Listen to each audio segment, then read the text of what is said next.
Hello everyone, Harry Koster here with another Thirsty Thursday. Yesterday Earl talked about exercises after a bunionectomy. So I think it's only fair that today I'm going to talk about what a bunionectomy is. So let's start with the word bunion. So what is a bunion? A bunion is a bony growth on the inside of your big toe.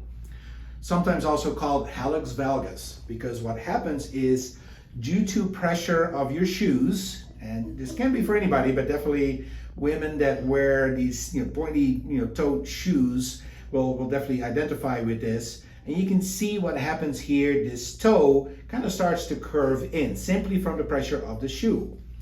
The body reacts to that by excess bone growth here, and there will come a point where this is now sticking out and starts to become very painful, can become swollen. So then the doctor will do a surgery on that. That's called a bunionectomy. Ectomy means remove. So they remove the bunion, because the bunion really is just the excess growth in here. So that's the first part of the surgery that they'll do. They'll remove the excess bone growth here.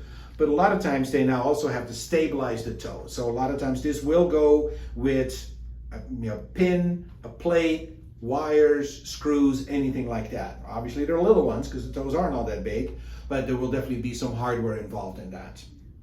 Okay, now sometimes if it's also accompanied by arthritis that's very inflammatory, they may actually even fuse this joint.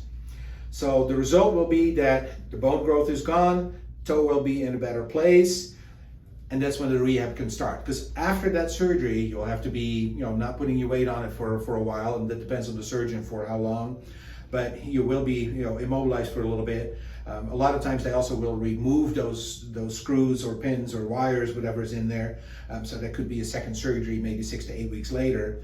But the rehab after that definitely involves a lot of working on range of motion of the toes as much as possible, working on all these little muscles, and doing some re-education on the way that you're walking and the way that you're moving. So it's definitely not as easy as it sounded, a little toe surgery. It's a little bit more than that. In physical therapy, a lot of times we just work a lot on all that mobility of the toes. Now, if you just have the very start of this, if you can start noticing this a little bit, therapy may actually be able to help prevent needing a bunionectomy. So if you have that coming up, give us a call. We can definitely get you on the right foot on that.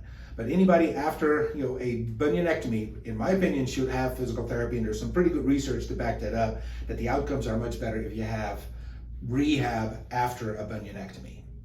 All right, hopefully this was helpful. We'll see you next week.